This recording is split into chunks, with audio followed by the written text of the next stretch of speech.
doing that? Absolutely. How did you sneak in these pods into the United States of America? Well, one of them, this is funny. One I picked up at the Dole Pineapple Farm in Hawaii, and I wrapped it up in socks. I put bags around it, baggies, and then put it in with my socks. You know, I use those cubes when I travel, and so that nobody could smell it because you have to go through ag.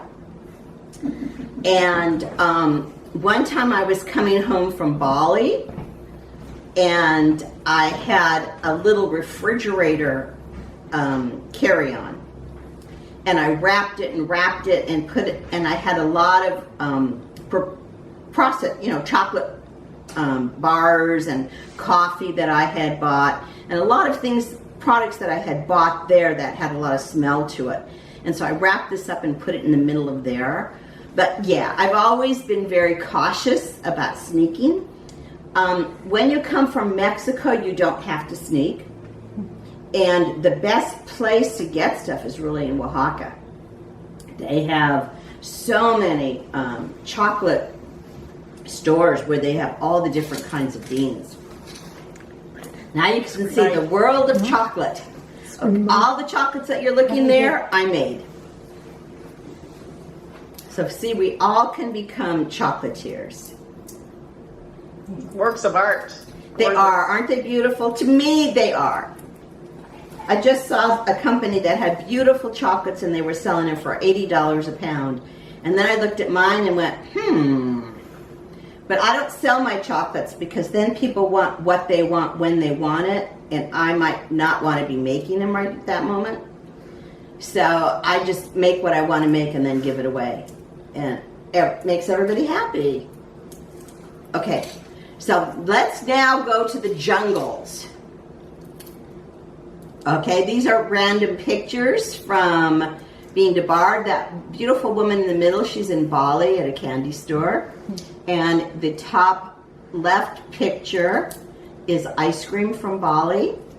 Down below is where I'm making chocolates. Here, oh, I saw the chocolate pod. Come back, chocolate pod. Yeah, up there. There we go. There is your cocoa pod.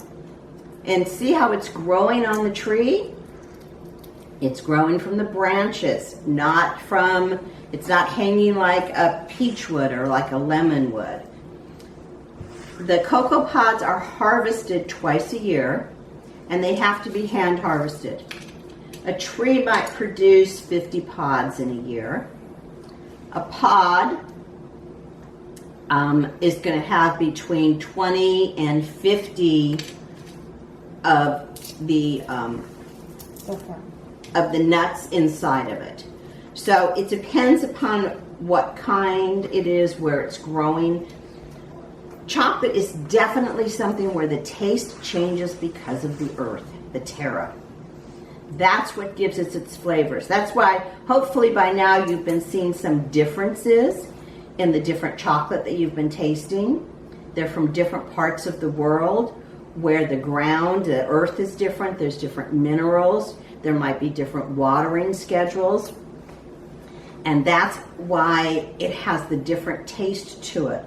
Unfortunately, when we look at big commercial companies, they put so many additives into it because they want it always to taste the same. And when you're working with going to a small place that you're getting this from Ecuador, it used to be we'd get a lot of chocolate from Venezuela, different times of the year it would have a different flavoring to it.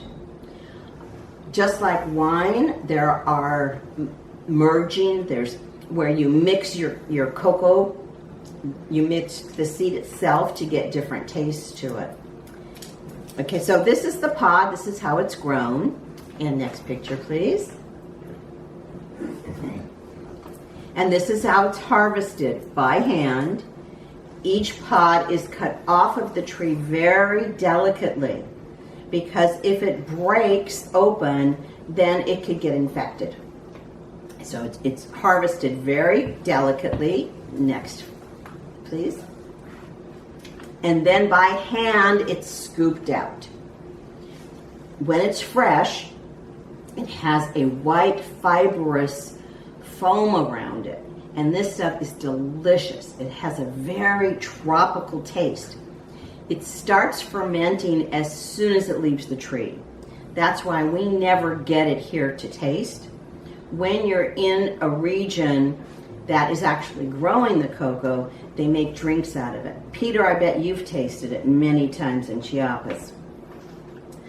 The beans are all split open, and with the white foam around it, they're put into buckets and baskets and sit to ferment. They have to ferment. It's a natural fermentation, and they ferment for about 7 days. Next, please. After it's fermented, the white has kind of disappeared, dried up and disappeared, and now they're dried off. They're dried in the sun. And this is done at the farm itself. It's very important that the beans keep moving, that they keep changing the position so that it doesn't get any fungus to it, so it doesn't get mold underneath. Again, that's a problem when you're working on one of the great big plantations in Africa, that they're done mechanically, and some of the beans might sit too long, and then they would have a real fungusy taste to them. To hide that taste, they would put in additives and sugar. The small farmers take great pride in drying the beans in the sun. And then those beans are packaged off and sent to, a lot of them, to San Francisco. There's both Guittard and Ghirardelli are processing in San Francisco. And a lot of almost every European country processes their own chocolate. Remember, the cocoa trees don't grow in Belgium, but they make some really good chocolate, as does Switzerland. Next, please. After the beans are received at the processing, if you look in the little small picture, you'll see that they're being willowed. Take your beans.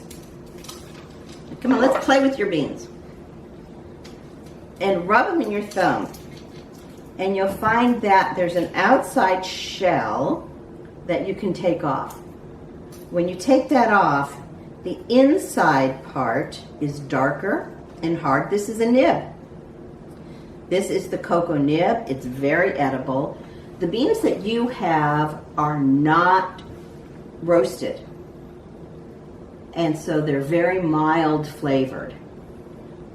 After they've been sent over, then they're going to be roasted. In the roasting process, that's when the husk is going to come off. And it's kind of a fun machine. It's got air in it. And just kind of the way you do rice.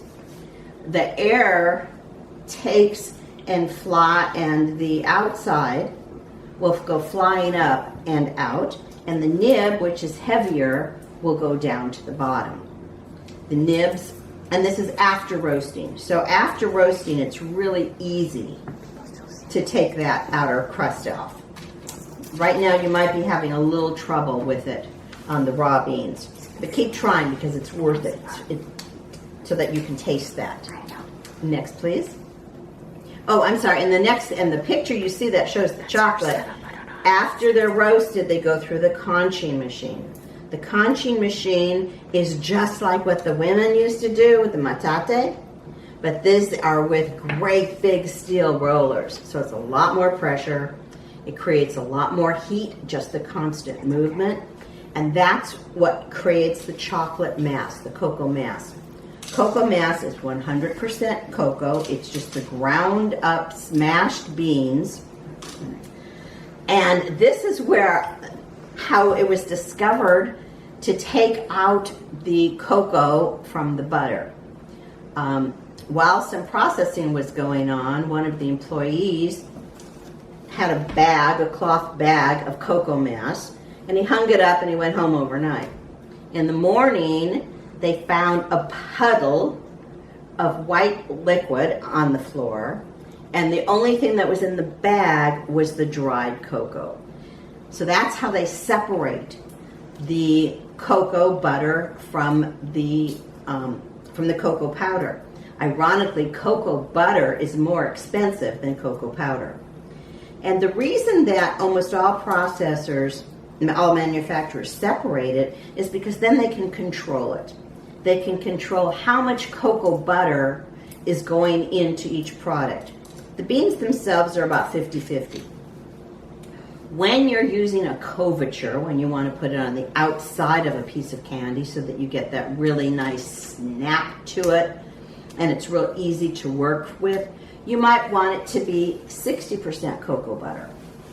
So by separating them, it gives the manufacturer a lot more control. That's why if you ever go on and look to see what does eGoutard have available to you, you'll see hundreds of different varieties of chocolate, and each one has a little something different to it for whatever they're making. So this is the beauty of it, the cocoa mass.